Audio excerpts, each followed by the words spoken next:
Listen to the new Thin Green Line podcast wherever you listen to podcasts. Game wardens John Norris and Wayne Saunders talk about wildlife, the outdoors, law enforcement, environmental subjects mixed with current events and guests that are part of the Thin Green Line. And if you are one of those visual people, like me, for $5 a month, you can see the actual podcast on patreon.com. Just search the Thin Green Line podcast on patreon.com and join us. The Pig Brewery in Lancaster, New Hampshire, is brewing traditional and innovative high-quality beers, as well as serving a large menu of creative comfort foods appealing to all walks of life, with daily specials sourcing many ingredients locally. Charitable involvement and support of their community is the cornerstone to the Pig Brewery's mission. Voted number 1 in New Hampshire by WMUR Viewers' Choice 2 years in a row, 2018 and 2019. Please join me at the Copper Pig. We love our children. We protect them. We guide them. We prepare them for life in the world. With all that we do, from deep in our hearts, we cannot control all things. Life-threatening illnesses and disabilities affect far too many of our children each year. While we cannot change the circumstance, we can make dreams come true. Dreams to provide hope, to provide spiritual healing and strength, to provide moments of happiness and relief in the hardest of times. We can give a glimmer of light and hope in a time of darkness and despair. Join huntofalifetime.org to help make dreams come true, to provide hope for children with life-threatening illnesses and disabilities. Hunt of a Lifetime is a non-profit organization fulfilling dreams for hunting and fishing trips to youth 21 and under with life-threatening illnesses and disabilities. Visit huntofalifetime.org to learn how you can make a difference.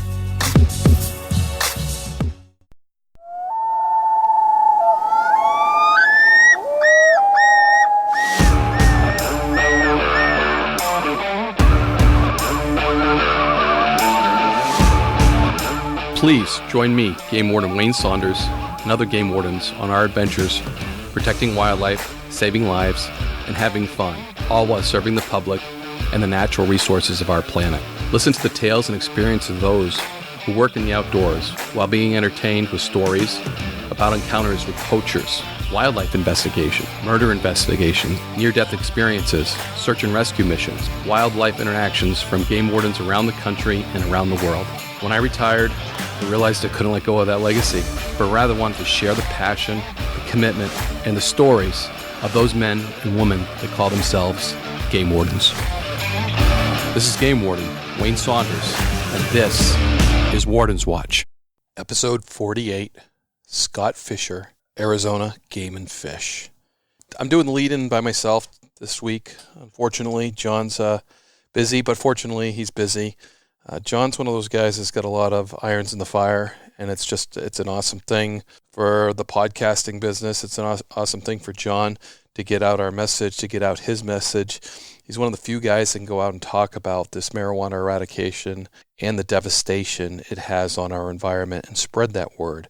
So John was honored to be the keynote speaker at the Tennessee Narcotics Officers Association annual conference, and actually went to Gatlinburg, Tennessee, and was able to do that conference and talk about those types of things. And that was just an awesome opportunity for John. And then John came back, and he's back in Montana, and he's got some good friends over, and they're trying to get some hunting. There was a post on Warden's Watch. John and one of his friends were able to harvest a nice mature buck, and there was pictures of that. So we enjoy getting outside this time of year. I'm spending a lot of time outside and seeing country, almost revisiting cases, so to speak. I'm going in areas that I had cases years ago and revisiting those, revisiting memories. It's nostalgic for me to get out there and hiking and actually hunting and carrying a gun looking for game rather than looking for evidence of illegal activity or actually focusing in on these cases. But it's nice to go back to those areas. They've changed quite a bit, old cuts now to new cuts then. It is definitely a different situation. But it's really cool to have those memories and to share those with you guys, the cases that I have done, the cases these officers have done, and we reflect back and we share those with you so you can see how passionate we are about what we do and what a great job we do for this country, for North America, and hopefully we'll get around the world and show other officers doing a great job. at conserving. And I go over that a lot. Preservation versus conservation. Conservation is the wise use of the resources. Preservation is just trying to keep it there. And when you try to keep something there and up at population, what happens with the animal population is disease steps in and takes over and limits that population. And we would much rather be using hunting as a management tool, fishing as a management tool, rather than letting disease take over and managing that population for us, because that's not even healthy for human populations that have disease step in. There's a lot of things that go into conservation. Our biologists contribute so much of the research and the science to it. Law enforcement enforces the rules that are put in place for those standards, those goals set by those managers. And it's a big team effort, and it's a lot of fun, and it's a lot of work that goes into it. And that just steps right into Arizona, because Arizona, if you're a game warden, you're also a wildlife manager. You are one in the same. Your duties are collateral. You are out there collecting wildlife biology information, bringing that back so these reports can be generated, so your research in the field is implicated into the management plan. It's pretty awesome to listen to Scott Fischer to get that well-roundedness of being both the biologist and the game warden, and how that brings to his job. And I did question him how much can you do one and the other, because it is hard to focus on one job when you're doing so many. And he kind of walks us through that, and you can tell he really likes doing what he does. And I think every game warden is a lay biologist, so to speak. Some of these guys have degrees just as much as a biologist has. Certainly I've worked for some of those game wardens that had degrees, and then some of us just become lay biologists by being out there, by understanding, by working with the biologists, using their information, and then they use our information in the field. But Arizona develops their own wildlife managers as law enforcement and wildlife biologists. Pretty unique thing. It is done around the nation in several other states, and we'll get to those states. We'll do those interviews, and we will come full circle. But this is our first real focus on wildlife manager and game warden all in one. I really wish John could be here for that southwest. He's so in tune with that border and what's going on there with the drug thing, and he knows this country, and he could contribute so much when we started talking about it. And we tried to do a lead-in a couple weeks ago, and the technology just was not cooperating. So every time I'm without John, I miss him. He's been an awesome asset to Warden's Watch and the Thru Green line, and he's doing a lot of other things with video. The V-knives, Christmas gifts. Boy, if you guys are interested in Christmas gifts, go to the wardenswatch.com. Go to wardenswatch.com and go to shop. You can get one of John's V-knives. You can get some of John's books. You can get them signed. We have Warden's Watch wear there. So you can get sweatshirts. You can get T-shirts. I'm not too a fan of the hat. So the ball caps they're good quality, but the Warden's Watch on the hat doesn't come out so good. That's the only thing. I work through another company called Spreadshirt. So basically they put our logos on their stuff and they send it to you. High quality stuff from what I've seen, but I'm not real happy with the hats. So that's my opinion. So if you get a ball cap, I'd be careful of that. Everything else seems to be a very high quality. Let me know if you find out anything different, but I've had quite a few friends purchase some Warden's Watch stuff there, and they've been happy. So, if you're thinking of Christmas gifts, you got the V-knife, the John Norris V-knife, which everybody should have in their car. It breaks windows, it cuts safety belts. It's quite a tool in the case of emergency. And then you have the nice blade, the drop point blade there, and you can get it green or black. So something I think should be in every vehicle because it's so handy if you ever needed it there. But, geez, I carry it all the time in case I come across an accident that I need it, or if I'm going out in the woods and I need it for all kinds of things. It's a great tool to have. So, and we have those available on wardenswatch.com. Just go to shop and check that out. Okay, I'm going to stop talking. We're going to get right into this podcast with Scott Fischer from Arizona Game and Fish.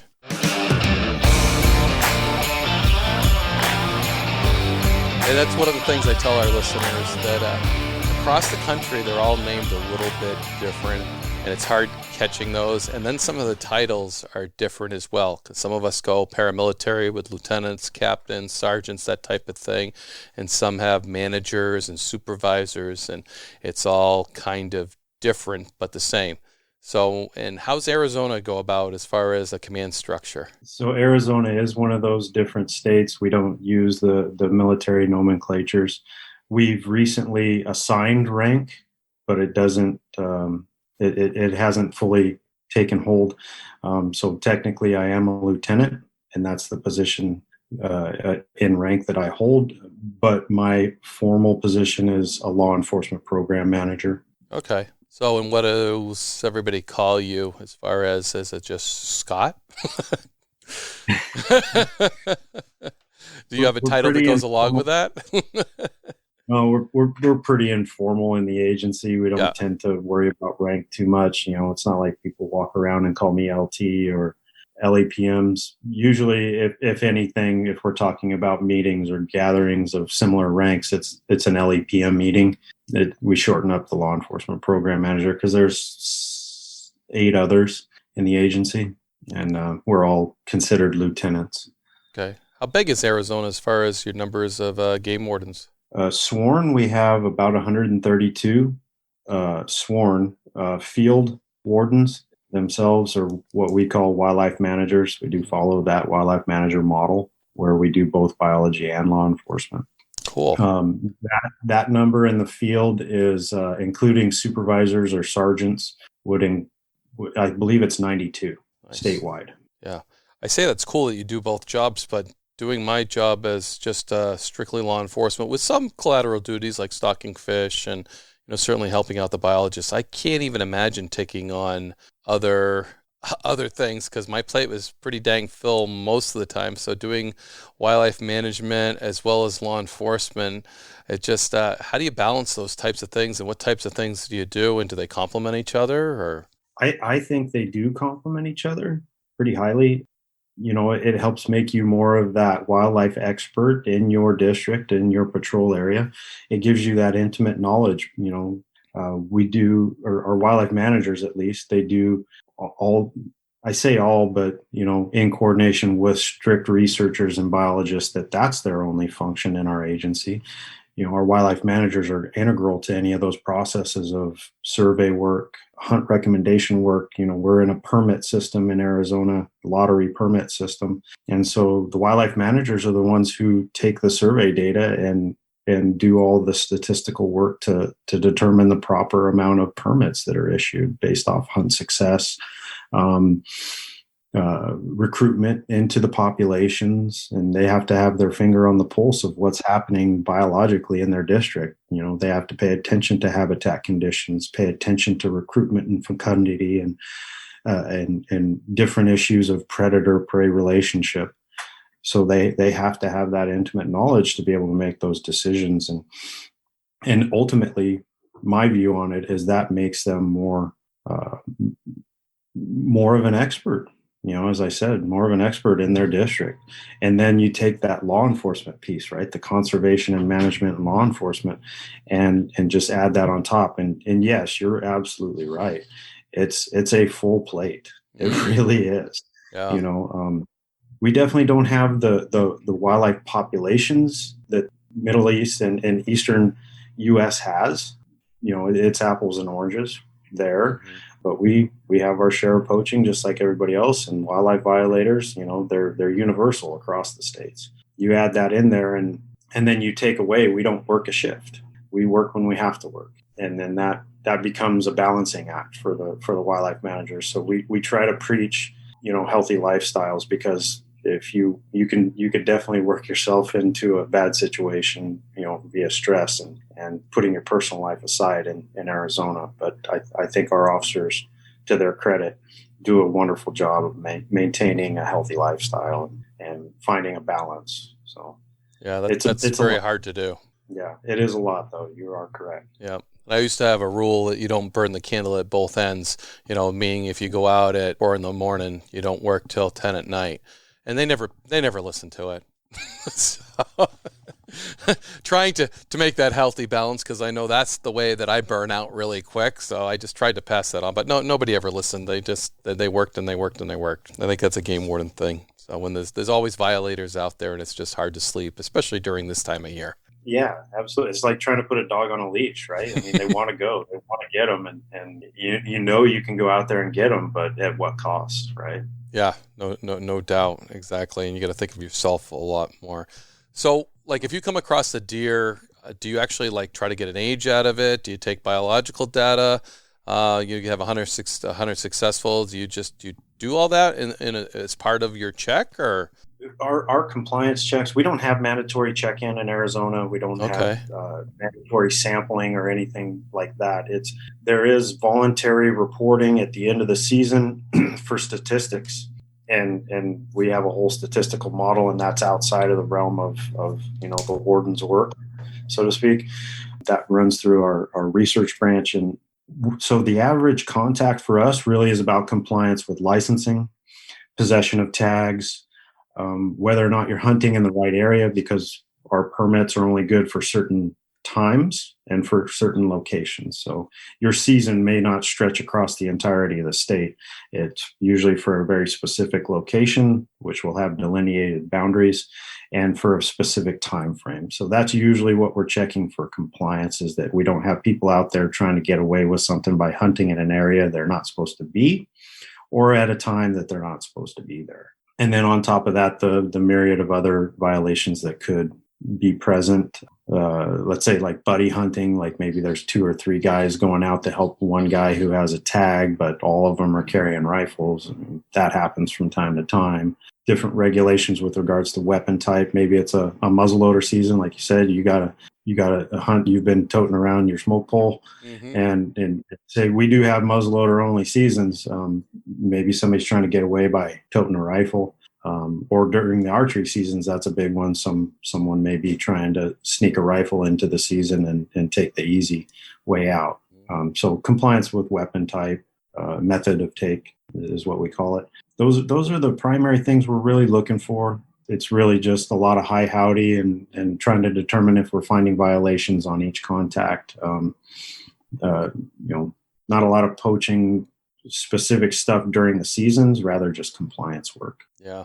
And we had talked about it before too. I got to start recording these quicker so we don't go over the same thing. But Arizona, because of all your responsibilities, has a higher education requirement than a lot of other states doing a similar job. And because of you're doing your management. So and I know that Arizona is currently open now to taking applications, or maybe you're closed, but you're going to be filling some positions. So maybe you can talk about the qualifications. I know a lot of our listeners are inspiring game wardens. Yeah. Being part of the training program, I do a lot of the hiring work. We don't put that through our human resources section.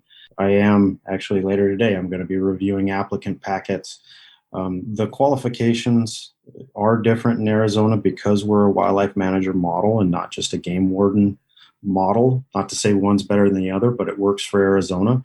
Our game wardens do biology work. And that being said, we require a 4-year degree, a Bachelor of Science in at least biology, but there needs to be some conservation work inside of that. So some credit hours that go towards conservation education, like wildlife management classes, zoologies, wildlife ecology, things of that nature. My personal degree was in wildlife management directly from the University of Arizona. So it's like the direct line in, but all 3 of the state universities have great programs that fit our needs. So if someone was to be an aspiring wildlife manager for the state of Arizona, you have to have that. First and foremost, got to get that educational component out of the way, because it's a non-starter if you don't have it. And then most of the rest of it is really just similar to the rest of the United States in general. A lot of background work with criminal history, drug use. Those are things that are common disqualifiers. And then, you'll go through our background process and then an oral interview. And that's to exemplify what you've learned in college. Hopefully, if you made it that far, you already have the degree. What you've learned and your knowledge and skills and abilities that you've gained over a lifetime to that point. and how that's going to benefit the state of Arizona should you be given a badge, and what quality of wildlife manager, we're going to put out there. Because it's important. You're the face of our department, just similar to like being in Maine or New Hampshire. Those wardens are the face that the public sees, and we need to be able to put that best face out there to represent the department. So we want thinkers, and we want people who are in touch with what the mission and the vision of the department's about, and can speak, intelligently about that. Do you find your candidates have pretty much focused on that job, and that's how you get them? It sounds like you might have had a focus on doing your job from the beginning. Yeah, I think so. Probably at least 80% of the folks that come our way, this was their goal. And maybe not right from the beginning of their college experience, but at some point they decided that, hey, being a wildlife manager is where my life's gonna lead me. There's other people that, make it a second career. We've had folks that got the degree because it was interesting, and then they went off and did other work with either another police agency, or maybe they joined the military, or they're coming back from the military and doing GI Bill. And this was always something that they, found attractive, and, it was a dream to be a game warden. And that happens frequently too. But by and large, yeah, people set their sights on doing this work for various motivations, but they have a goal in mind, and it's to do this type of work with wildlife and for the betterment of conservation for the state. Mm-hmm. No, but that sounds similar to the people that we get, but on the other hand, yours is that extra step. So, and we're finding it's hard to find qualified individuals, and when you start adding 4-year degrees and things like that, I imagine your pool of individuals is even smaller. Definitely. I think, and I don't know if that's just conservation law enforcement. I think that pool's dwindling in law enforcement in general. Mm-hmm. That's a whole other conversation. But yes, the putting that degree requirement has definitely been a challenge for us, and we've explored options to expand it over the years. We've explored the option of maybe making the criminal justice degree applicable. We've explored expanding to just straight biology and not having that conservation focus. And we have loosened those reins, so to speak, over the years to see if we could bring in more applicants. And it's had mixed results, honestly. We're still resisting the criminal justice only degree requirement solely for the fact that we want people that have a passion for wildlife. And if they have that passion, hopefully they would have educated themselves to this. Plus, there's a big difference between being educated in biology and being educated in criminal justice solely, right? Mm-hmm. The scientific method, so to speak, that's big in all of the work that we do, and it's the foundation, and that's what you learn in college. As soon as you get into any biology program, that's the foundation, and you build from there. And so having someone who at least has that and has educated themselves in that, we still see as a value. I don't know if we'll ever truly move away from the biology requirement. We're still on the fence, but it's made our hiring difficult. Yeah, we used to, I've heard stories from back in the day, the old timers, so to speak. They would talk about applicant pools of 600 plus for 3 positions. And I'll tell you this last round of applicants that I'm reviewing, and this isn't all qualified applicants. This is all applicants. I think we're at like 120. So then you whittle it down to those that have the correct degree, and we might be at closer to 20, and then you continue to whittle it down with the psych and background work, and we might get a little closer to 10. And do you have physical requirements too in Arizona as well, as far as physical PT, that type of thing, physical training that they have to pass? Absolutely, yeah. Once you get to the academy experience, there are minimum standards of all officers in the state. We don't fall outside of that. That's an AZ post requirement, right? Our governing board for peace officers in the state of Arizona, they require certain physical minimums, and they're wrapped around things like running and push-ups and sit-ups and flexibility and things of that nature. So we have to adhere to those standards too. Yeah. Well, just looking at you, Scott, reminds me of physicalness because certainly, knowing if somebody's watching this on Patreon, they can see that Scott works out quite a bit. So he's certainly one of the poster boys for physical Arizona game wardens for sure. That's why I figured they had some kind of physical requirement. You talk about that work-life balance and how to not burn the candle at both ends. And since I took the desk job, it's been easier to fit in my priorities of fitness for sure. Yeah. But I always held that higher standard for myself of physical fitness because especially in the field, that's where it matters. Yes. You know, you never know what you're going to run up on. You might be hiking 10 miles to do a recovery one day. And at the end of that day, you might find yourself in a physical altercation with a suspect. You never know. That is so true, so true. So we know each other through Operation Game Thief, and is it Operation Game Thief in Arizona as well? Yes, it is. So that's good. I like using that branding, but I still think everybody should be Wildlife Crime Stoppers, and then you throw the state's name in there because I'm big on branding. That's why I just all the different agencies with the different names, it would take so much money to rebrand everybody the same, but consistency across the country, I think it would be helpful when we try to get a message out, a unified message. Like most of our messages are very unified to begin with, and then to create something unified, I think is a better branding technique, but that's just me. I certainly had some influence with International Wildlife Crime Stoppers and rebranding that, and that I thought was very necessary compared to the Iran RAC we used to be, and I don't even know what that stands for still. International Association of Resource Crime Stoppers or something. I don't know. And that was exactly my point. IWC, International Wildlife Crime Stoppers, so much easier to remember. And I always I throw this out on the show a lot. The best thing about International Wildlife Crime Stoppers, no matter where you are in North America, you can go to their website, click on it, and how to report wildlife crime. So I can go to Arizona, click on Arizona, and they tell me how to report a wildlife crime in Arizona. You know, some of the fundamentals came out of Arizona for that. I believe the compact was Arizona was a big lead in getting our compact together, which is basically if the violator violates a fish and game law within that state and another state has a similar law and there's a license suspension attached to it, that they lose their license in that state or province. And I believe almost everybody is under that except for maybe one or two states left.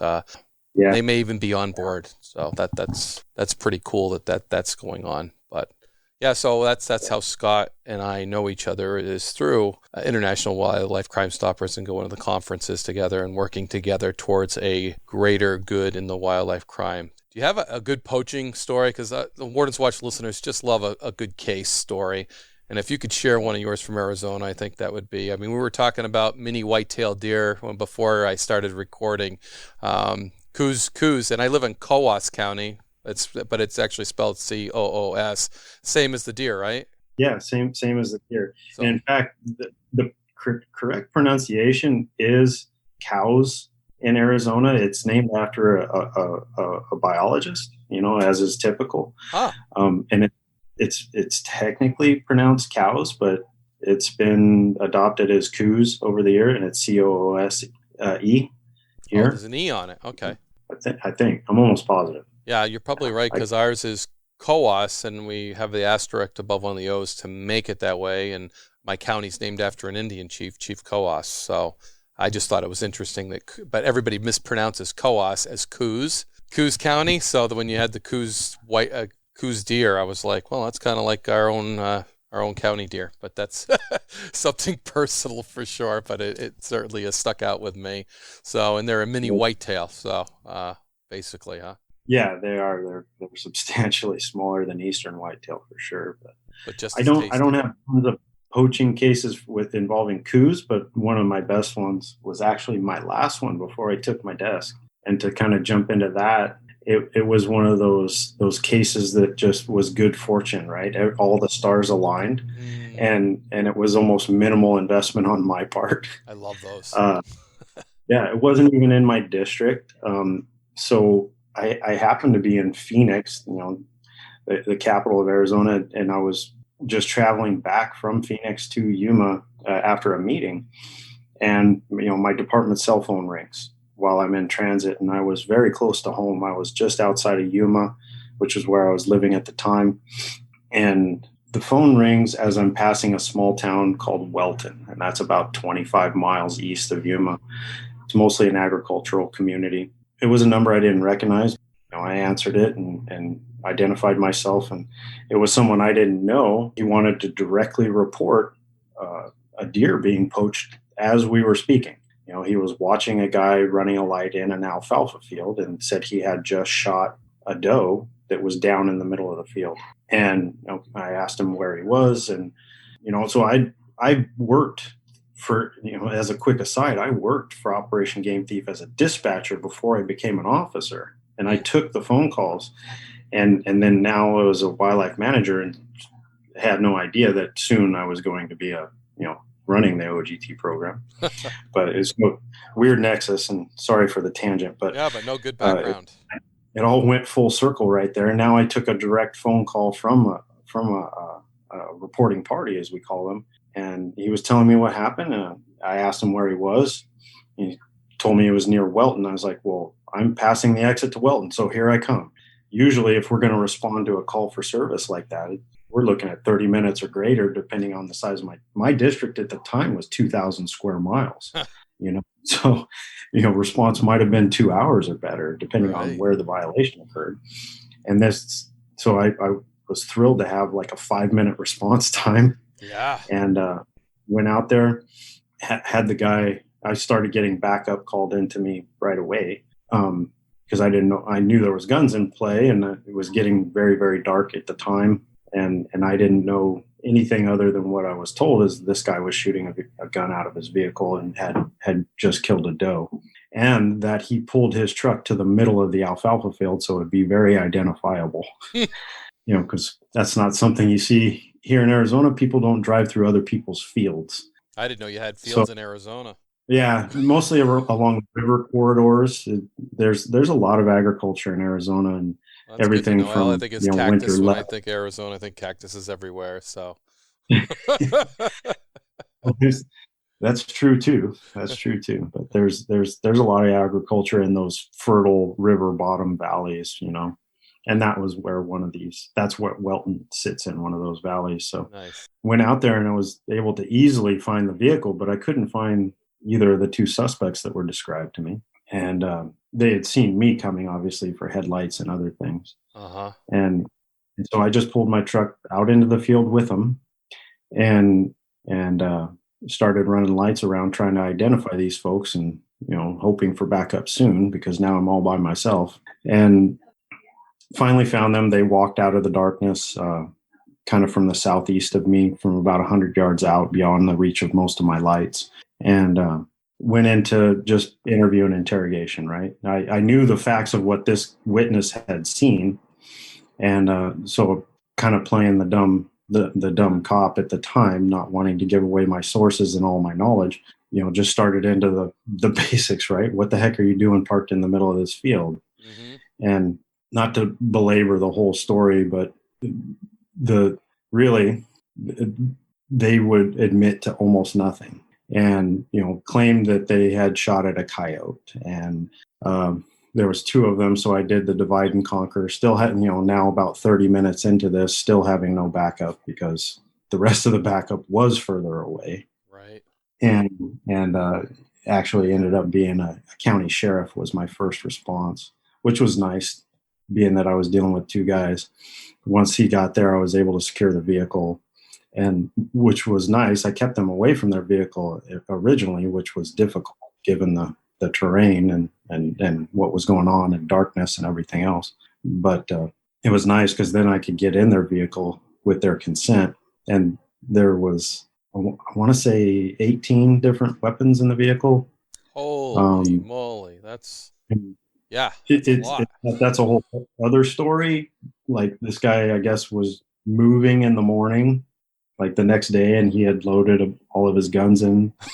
There was some family drama, I guess, and he was no longer welcome at his home. Oh my goodness. And so the first thing he loaded was his guns. and then decided to go poach a deer. But so when the county sheriff got there to help me out, Yuma County Sheriff got there to help me out, I could secure that, and still kind of bouncing back and forth between the two, trying to play information off of each other. And the best that I could get out of them was that they had not shot at a coyote, knowing full well I had a witness that had watched them shoot a deer and watched it go down in the field before the sun went down. And later on found out that they had used the time when I approached in the field to get their story straight, and they stuck with it very strictly, even to the point where I backtracked their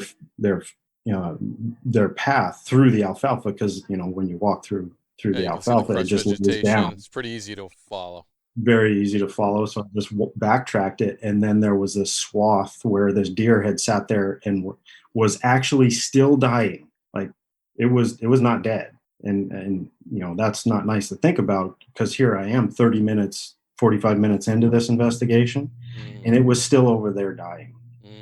And even presented with that evidence and having their tracks coming from that direction, they would not relent to the fact that they had shot this thing. And I never give up sources. I had that witness statement and everything else, but I never give up that, they were witnessed, because I just don't go down that road. So they can sit there and lie to me all night long, and I don't care. It's just working against them. Right. Because tons of great physical evidence. And so now I've got, the corpus delicti, so to speak, and their tracks and tons of guns. And, so I ended up seizing all the guns. We issued a preliminary citation just to get the charges rolling. Yeah.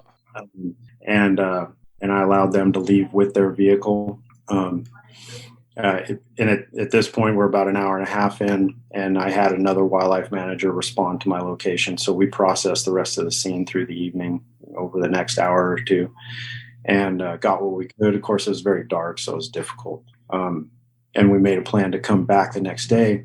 And, Yuma's right on the border with California, and we have a good working relationship with the at the time it was Cal Fish and Game. Now they're Cal Fish and Wildlife, I believe.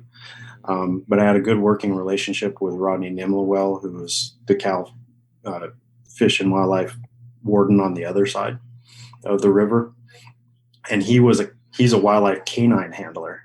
So we made the plan to come back, because there was this weird thing is the reporting party had seen them shoot at a deer in another location earlier in the evening. And then he saw them shoot at the doe. He saw them shoot at a buck. And then he saw them shoot the doe. He thought he heard the shot impact the buck, but we could find nothing, and not even any blood or anything at the location that the reporting party had told us. So we decided to ask Rodney if he would bring his canine out, who sniffs wildlife, and is a wonderful dog, very successful. And sure enough, I didn't get to come back out for that effort, but the other wildlife manager that was there with me at the time, he did, or there with me that night, I should say. He did come back out with Rodney and run the dog. And then they found a second buck, a young mule deer buck, dead in the reason we couldn't find it is that the field is adjacent to some salt cedar that bordered the river. Mm-hmm. And that salt cedar, you can't crawl through it. I mean, it's almost impossible. Wow. It's so thick. But the dog could penetrate into it and get in there, and then sniffed it out. Huh. And then they forced themselves to get in there with it, right? And they found that young mule deer buck. So now we had 2 deer on them. Nice. And with the witness statement and physical evidence on the ground, we were able to levy some good charges against those 2. One for the unlawful possession. He was the one who wasn't the shooter. The driver was actually the shooter. And we got him for the unlawful take of both of those deer, plus the unlawful possession. And all of those are revocable offenses, so they're not going to be hunting in the state of Arizona anytime soon. And any of the compact states, because unlawful take's pretty much a universal. Yeah, that would definitely be universal. Revocable offense, yeah. So that was one of my more interesting ones. And I won't lie that, like, having them just stick to that story so vehemently and not be even confronted with all that physical evidence and a dead deer in the field, right there next to their truck with their footprints leading right to it. Mm-hmm. Just they wouldn't let go. They would not let go of the story until they read the report and realized what a good job of investigation was done. Not, I won't give myself the credit. The investigation was all of us. Once they read the report, they're like, okay, yeah, we did it. Mm-hmm. But that was months later, Yeah. I was so hot. I was so hot that night that they were sitting there and just lying to my face. It was even confronted with the evidence, so. Yeah. But you get those kind that they're just not going to give up. No, absolutely. I've been in those interviews where it wasn't me. And then I throw a picture down of him doing it. And he's like, first question, how'd you get that? Yeah. Or I stopped a guy one time for throwing a beer can out the window. And I pull him over. I'm like, you know why I stopped you? No, you just threw the beer can out the window. No, I didn't. I'm like, I watched you do this. And we went back and forth for 5 minutes. And it just, the beer can was still on the road back there. You could actually look down the road and see it. And I'm like, but it just, he would not say that he threw. I wrote him a ticket. He paid it, but he never, ever. And we went back and forth because I saw you throw it. Nope, I didn't throw it. I'm like, I saw you. I physically saw you throw that out the window. No. So we did the field sobriety, and the whole time through it, I saw you throw that. And nope, I didn't throw it out. Maybe the wind caught it and blew it out. I don't know. But you are right. They are special people that just stick to their story and lie until they absolutely know that they've been had. And then they're like, it's never like, that I was lying. It's like, how'd you do that? Or how'd you do that? And you're right. A good investigation that lays all this information out, I'm sure just it blows their mind. And that makes a plea come usually. I don't know how many times we've almost gone to trial. They get there and they're going to plead guilty because they're not going to go in front of that judge with a stack of information and evidence that you were going to present against them. They're not going to take that chance because they know they're dead in the water. They played their game right out to the last end. And then now that they think they have no other recourse, they're going to give it up. And to me, I never negotiated or never worked with somebody like that. Beforehand, made a mistake. I did this or that, or even the poacher that just said, "Yep, I did it." We'll work something out. But in the long run, when you lie, we get to court, and you've dragged me through this whole process. Yeah, you're going to get the same thing that hopefully the judge would have thrown at you, and we'll work from there. But you are right. It's one of those, when you know that information and they lie to your face, it's just infuriating. Definitely. I'll tag this in there. I now, having been more in the staff role and interacting with, county prosecutors and judges a lot more from an administrative function. And I've heard this comment repeatedly, and I'm going to put this across the nation, but I've heard it with regards to Arizona, and I've seen the quality of work from other states also, from other wildlife managers, game wardens from across the country. And I've heard this comment before, that when we bring a good poaching case to the court, usually the county prosecutor is shocked at the level of detail and investigation that we bring them. And I've heard it at least once, that they've seen homicide investigations that were not that thorough. Yep. And I know that is universal because game wardens love what they do, and they get no greater satisfaction than protecting that resource. And that's the antithesis of the game warden work right there, is busting a poacher, the one that deserves it, right? The one that did it knowing they were doing wrong. And so that's why we all get in this job, Yeah. When I did a podcast with Ron Olis about the biggest case in Ohio's history, again, that comes out in that podcast when they brought the whole package, and it was multiple deer in multiple areas, and just the size of that case that brought them down and everything. But again, the county attorney or the state's prosecutor, whoever did that, was just amazed at the detail. Yeah. And you're right. I think we take it extremely seriously. We treat it like a homicide, and we investigate it like a homicide. We collect the evidence like a homicide. We do it all on our own. We don't have special people coming in. It's the game wardens that are collecting this evidence, preserving this evidence, and we're trained to do that. And then we send it off to a lab to get our DNA analysis and all kinds of things. So we have those tools just like anybody else would. and we take our time and do it. I actually went to a homicide school, and that I got so much out of it for what we do, Scott, for investigating wildlife crime. And I just took from investigating people and brought it into the other thing.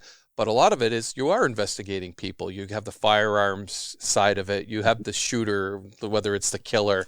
So it's so relative. And yeah, that's exciting. I loved investigations. I love interviewing people and breaking them throughout it and just chipping away.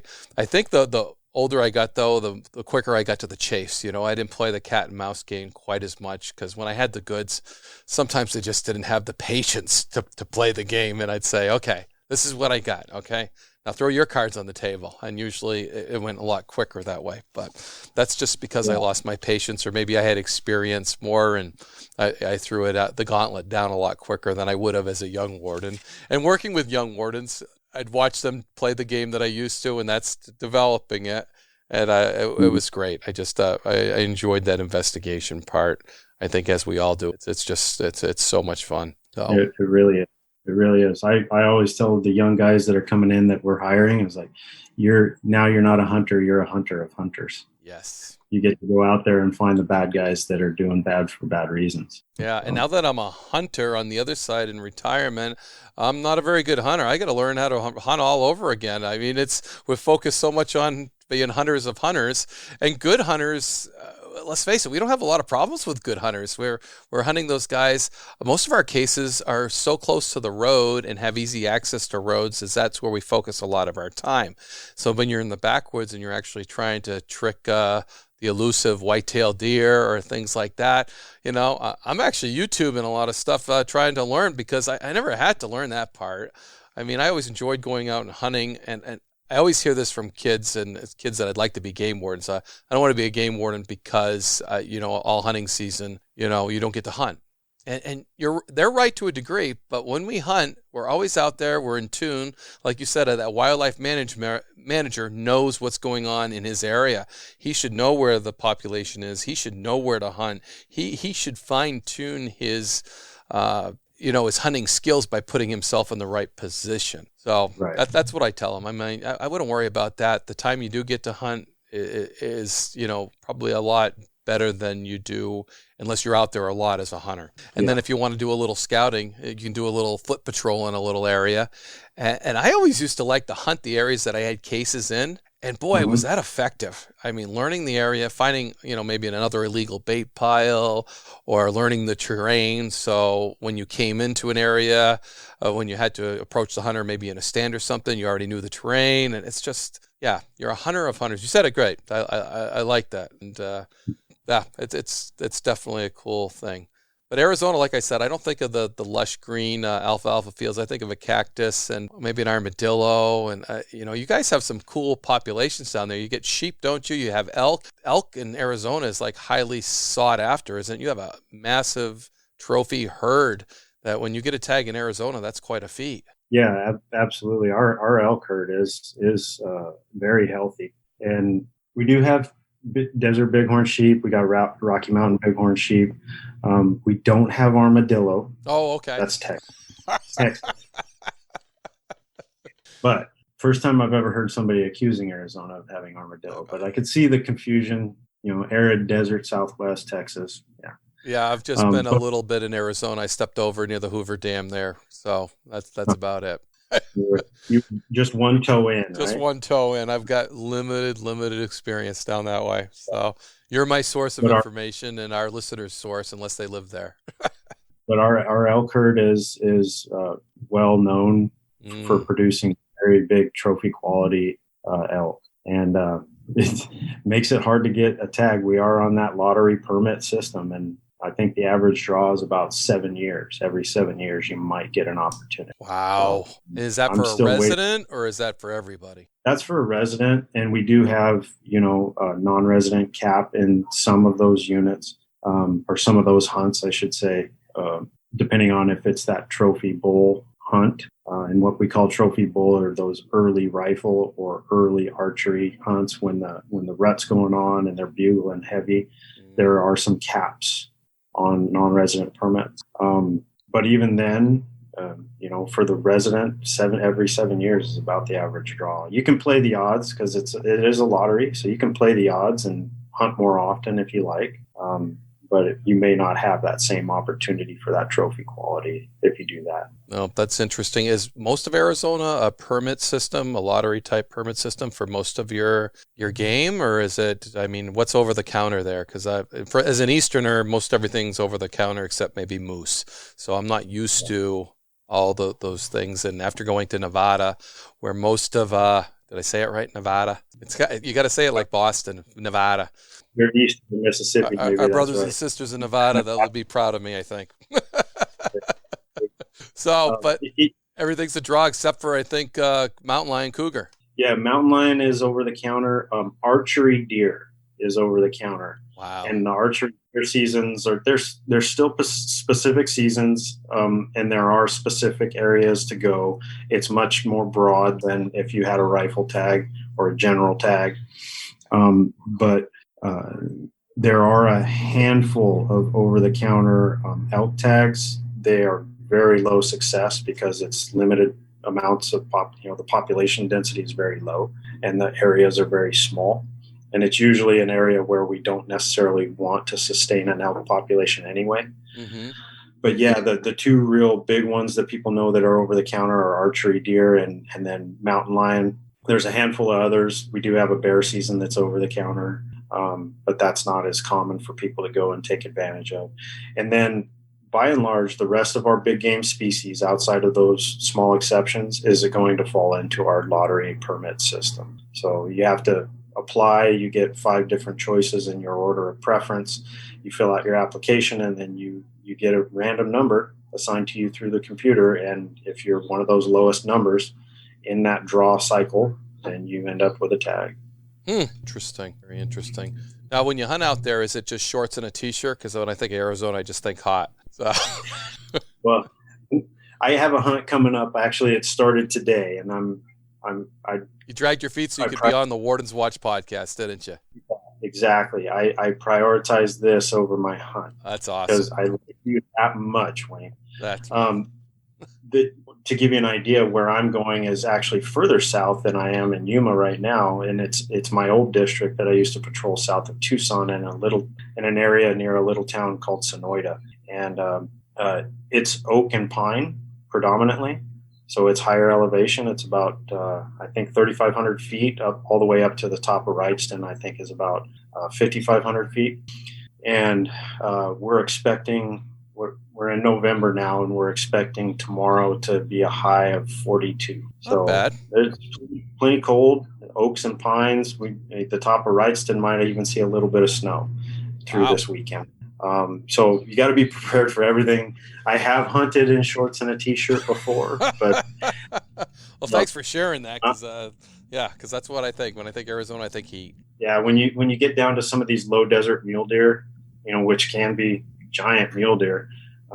Sometimes in November, which actually that's opening this weekend too. The desert mule deer hunt's opening this weekend too. And, down here in Yuma yesterday, the temperature was 95. So wow. Stark difference. Just depends on your elevation and what's going on and where you're at. And we got everything north of the Mogollon Rim. And I mean, everything up there is already daytime highs or, 60s and 50s, and they haven't even reached winter yet. So, that sounds like a perfect temperature for winter for me. Yeah, yeah. You'd be right at home up on north of the Mogollon Rim. Yeah, that sounds like a nice spot. Sounds like a good wintering range. That's where all those elk live, by the way, too. Oh wow, nice. So the south. You were down south, and I think when I think of southern Arizona, I think the border, and you were actually assigned down that area. I was hoping you could share with us some of the border activities, wildlife / illegal activities going down on the southern border. My co-host John Norris is, that's where he spends a lot of his time, and with the drug stuff that he has worked with as a game warden and the environmental impact with that. So he has been really in that California, Arizona, the New Mexico area, just working that area and getting some TV stuff done with that, and I wish he could join us today. But the hunting season's really messed us up because we'd rather be in the woods and podcasting. And I get that because I was out there yesterday. I'm dang tired today, so it was a good day to wear me out and be able to chill today. And the temperatures came up too. Yeah, they're going to hit 60 today, Scott, so I was chilling. Yesterday we started off at like 20 something. It rose to the 50s, which was good, but that's again when you dress for the cold and then it gets hot and you're stripping, it's just, yeah, it gets crazy. People don't know what athleticism is when you're a hunter, depending the type of hunting you're doing at the time. So, and then climate, different ball. It is. Yeah. But that southwest corner, man, that had to be some busy times. I can't imagine being a game warden really close to the Mexican border, because it sounds like there's all kinds of activity going on other than wildlife crime, and then it probably incorporates into wildlife crime. It can, and it has, and I kind of reflect back to my first post of duty was in that area. I'm going to go hunting tomorrow, down by Sonoyta. And it was a high human traffic and a high drug traffic area at the time. It's gotten a little better, and it kind of ebbs and flows. But one thing that kind of sticks out is that was my first post of duty. So I don't think I was even a solo officer for more than about 2 months. And it was time to start thinking about deer surveys. And I had a lot of foot routes to walk during deer surveys, where you just walk a very specific line and you glass and you count and you classify, bucks, does, fawns, things like that. And so me and my boss, actually, he wanted to go with me because it was my first foot route. And that had been his district previously. We were hiking around Patagonia Lake, which is just east of Nogales, Arizona. A lot of folks know where that's at. And it's only about 10 miles north of the border when you're at Patagonia Lake. And so we're hiking. We stop, I think it's every 200 yards, and you glass 360 degrees, keep your notes and quantify your data sheets for any bucks, does, fawns, and anything additional too. So if you see javelina, you count those too. And we were just moving along, business as usual. And we got about halfway through the foot route, and we were on top of a plateau, getting ready to crest over into a deep wash, and with a mountainside on the opposite or on, in front of us that we were going to work our way to. And there's a group of illegals, just hunkered up under an oak tree, trying to evade us. We come to find out they had seen us before we seen them, and we're glassing them. And now, we had our handheld radios with us, but radio communications, especially back then, I mean, we're talking, I'm almost ashamed to say this is 18 years ago. Radio communications weren't the best. And so it was everything we had to try to get out to our dispatch and try to get Border Patrol to respond to our location. And we counted, I think, 12. These were dope smugglers. They were what we called mules. And it was very obvious that they were moving, drugs, marijuana. And because we could see burlap and backpacks and things. And the common thing is that at least one of them is going to be armed. He's going to be protecting the load. So we decided not to just charge in and try to make apprehensions. Yeah. Because they were likely better armed than we were at that point. We just had our pistols. And so we kept eyes on, called in Border Patrol, and gave them our grids. And the grapevine game, when you relay information to dispatch and then they talk to another dispatch.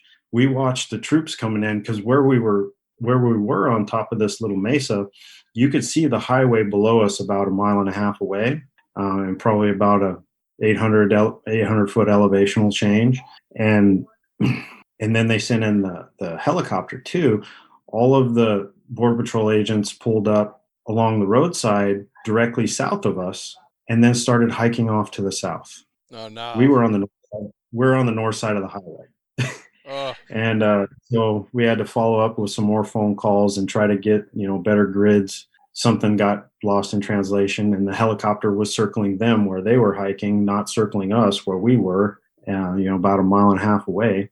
And thank goodness there was one Border Patrol agent who had listened to the physical description that we gave of the canyons and the mountains we described the terrain, and there was one of the peaks was named. And so he went the opposite direction of everybody else, even though his brothers in green were hiking south. He hiked up to us. And when we saw, me and my boss, his name was Kurt Botti, we saw them all going off to the south. And my boss is just old school cowboy type. He's like, hey, it's up to us. Let's go get them. That's great. Like, I'm the new guy. I haven't been on for more than 2 months at this point. I was like, yes, sir. And so we dropped all of our gear except for minimal amount of what we would need to make an apprehension, and we took off running cross country up and down mountains and across the desert. And it's high desert, right? It's mixed in with lots of juniper and other stuff. And I learned and I'm fresh out of the academy, all right? I'm in good shape, and I've been doing a lot of running. And to my boss's credit, he was probably in his late 50s at the time. He was outpacing me going cross country. But I learned a very valuable lesson, and that is the folks that are smuggling those drugs usually have more motivation and better conditioning than you do, because they do it for a living.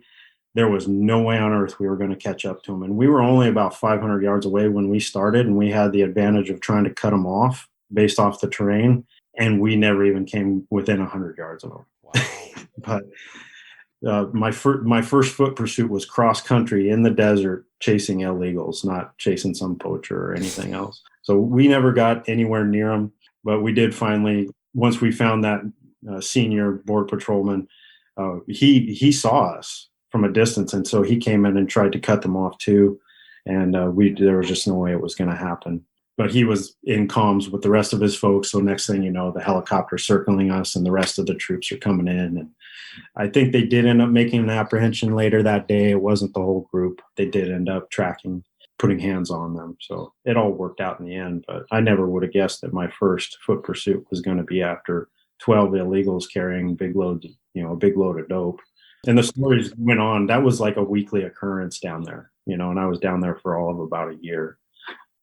So vehicle pursuits, recovering abandoned load vehicle, what they call load vehicles. And that's how they smuggle dope in a vehicle. It's just called a load vehicle.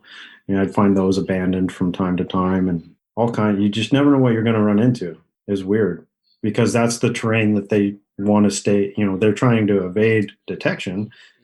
What better way to do that than out there where no one but the hunters are going to be? Yeah, no doubt. And the game warden. I think across the country that game wardens run into odd things because people evading the police like to go to the woods. But I think yours is on steroids when you throw the southern border in there.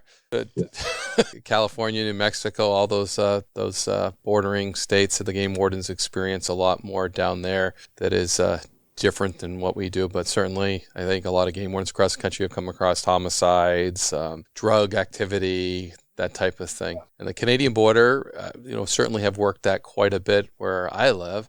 And I don't think it's renowned for it, but it certainly is a little more porous. And, we did remote trips, and one of the best cases we ever made in my tenure was a moose case across international lines between Canada and New Hampshire, where the Canadians shot the moose in New Hampshire, and unfortunately we caught them on the no man's land, which is our actual line. They call it the no man's land. That's the actual cut line. And they weren't actually in our state. It would have been a much better case had they been in our state. But we got them poaching the moose, and certainly that worked out good. So that was cool. But those borders add a whole different life to it. And it sounds like you were very busy doing a lot of law enforcement as well as counting deer for your survey. It kept things interesting for sure. And it really, what it does is it really just, it helps to hone your situational awareness. We as officers, we have to have really good situational awareness. And it made that I think I was fortunate to have that early experience, is like, oh, okay, this is a real thing. And carried that with me the rest of my career to always be on top of your situational awareness. Right. And I'm sure you got a little bit better at calling them in and giving better topography and things like that, learning from that, because I'm certainly calling the troops and they go the other way. That's not good. So and I know how communications are so frustrating when you can't talk, and then you can't talk directly to them. And certainly in 18 years, we have come a long ways in communications with the Border Patrol and other agencies, which has been phenomenal in law enforcement work. So can't get any better. I think our cell phones are outdistancing our radios at this point. So I think you're right. yeah, and that'll be our next radio. Will be your cell phone. It'll just be it'll be a radio cell phone. So. Yeah.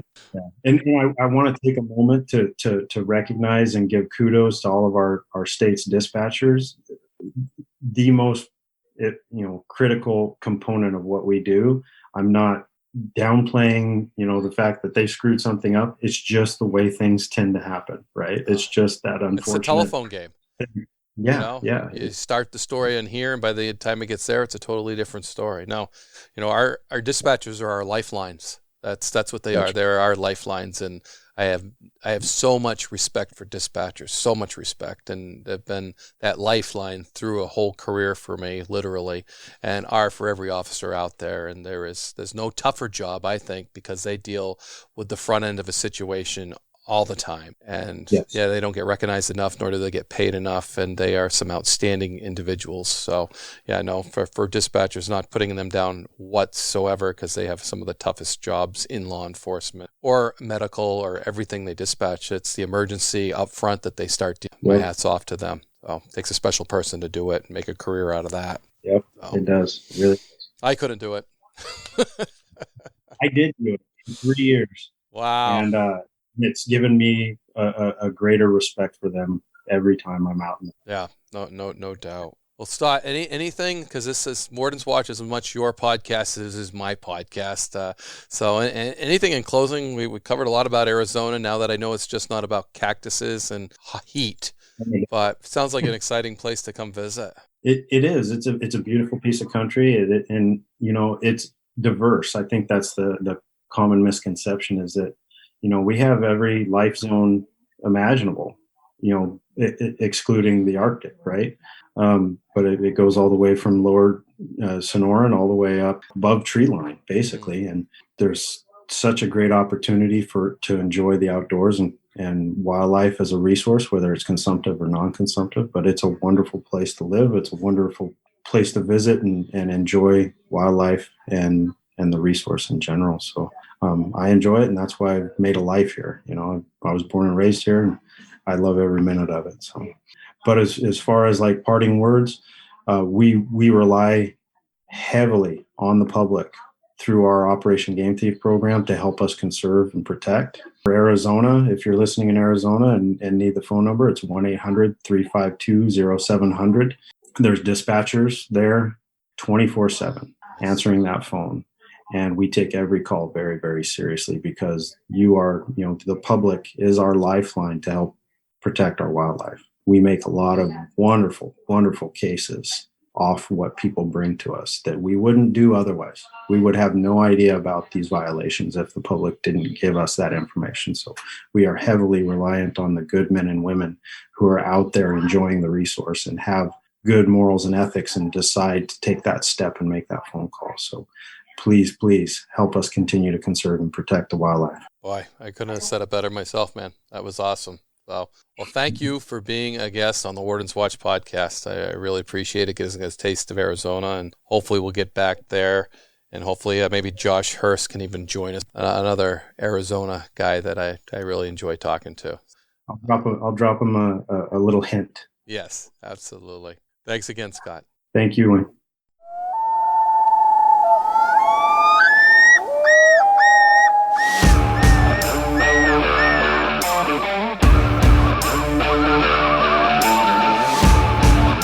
Please join me, Game Warden Wayne Saunders, and other game wardens on our adventures protecting wildlife, saving lives, and having fun, all while serving the public and the natural resources of our planet. Listen to the tales and experiences of those who work in the outdoors while being entertained with stories about encounters with poachers, wildlife investigation, murder investigation, near-death experiences, search and rescue missions, wildlife interactions from game wardens around the country and around the world. When I retired, I realized I couldn't let go of that legacy, but rather wanted to share the passion, the commitment, and the stories of those men and women that call themselves game wardens. This is Game Warden Wayne Saunders, and this is Warden's Watch,